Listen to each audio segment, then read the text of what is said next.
বাড়ি থেকে মায়ের সাথে ঝগড়া করে বলে বেরিয়েছিলাম সোলো ট্রিপে যাব বলে।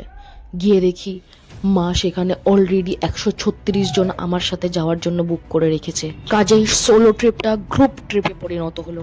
টিকিট কাটিনি, তাই ভাবলাম এসি কোচের বাথরুমটা অনেকটা আমার শোয়ার রুমের মতন, তাই আমি ওখানে যাবো ভাবলাম। কিন্তু টিটি এসে বললো, যদি তুমি সারা রাত ধরে 107 বার দরজা খোলার আওয়াজ শুনে তুমি সার্ভাইভ করতে পারো তাহলে এই সিটটা তোমার।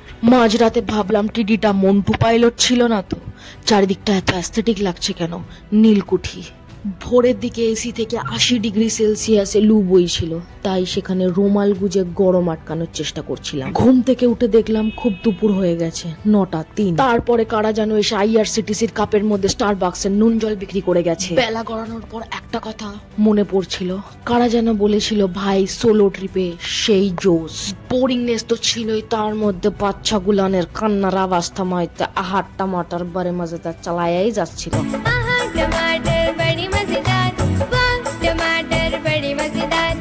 গাড়ি প্রয়াগরাজে ঢুকতেই দেখতে পেলাম ইনভিজিবল সব পূর্ণ স্নান যাত্রীরা ট্রেনে হুড়োমুড়ি করে ওঠার চেষ্টা করছে। বোরিংনেস কাটানোর জন্য কুম্ভ থেকে উঠে আসা একজন সাধুকে জিজ্ঞাসা করলাম আমার সাথে জনি ইয়েস পাপা খেলবে, বলে দিল সামনেই শিবরাত্রি, তাই সিদ্ধি আর ভাঙের ভালো সাপ্লাই আসছে, ওগুলো সামলাতে হবে। বোর হচ্ছি এমন সময় চোখে পড়লো ফেসবুকে যে সানা মার খাবো না কাসামের অডিশন চলছে, তাই একটু ক্যামেরার সামনে কেত মারছিলাম। উপরের সিট থেকে তখন কোন হালার বাচ্চা এসে আমার জামাটা টেনে বলে, আঙ্কাল আঙ্কাল এই জানলার সিটে बैठने दीजिए। আমি বললাম হাট, লাস্ট স্টেশনে নেমে যাব, তারপর অডিশনটা না হয় কটা রিলস বানিয়ে খুশি হয়ে গেলাম।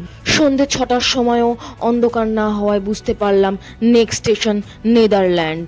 ঠিক তখনই আমার পাশের দরজায় বসে থাকা একজন গান করছিল, চাঁদ কেন আসে না আমার ঘরে। কিছুক্ষণ পরে দেখি আকাশে সূর্য ডুবছে, দেখে ট্রেনটা পরকিয়া করতে আর একটা ট্র্যাকে চলে গেল। আমি ভাইটাকে বললাম, ভাই দেখো দেখো কি সব চলছে। বললো দেখবো না। বেশ কিছুক্ষণ ভাবার পরে বুঝলাম ট্রেনটা একটা পেট্রোল পাম্পে ঢুকছিল, যেটা দেখতে ঠিক এরকম।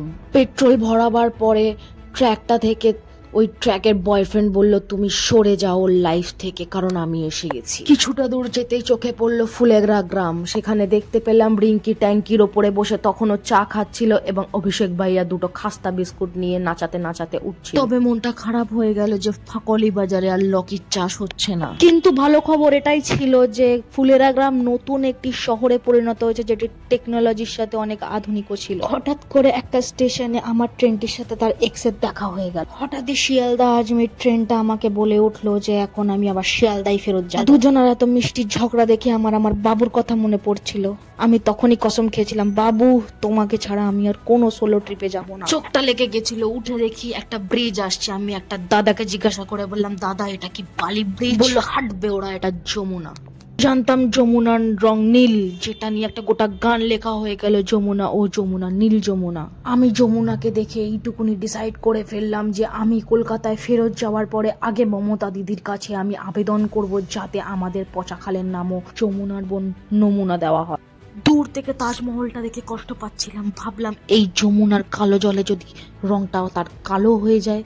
পাশ থেকে একটা দাদা বলে উঠলো, নাহি দিদি ইয়ে তো সঙ্গে মারমার কা বানে হুয়ে হে। আমি সঙ্গে সঙ্গে গুগল করে দেখলাম সঙ্গে মারমারের মানে হচ্ছে সাদা মার্বেল। আমি তাই সিদ্ধান্ত নিলাম সাদাকে আর কালো করে লাভ নেই, আমি যাই এবারে আগ্রা।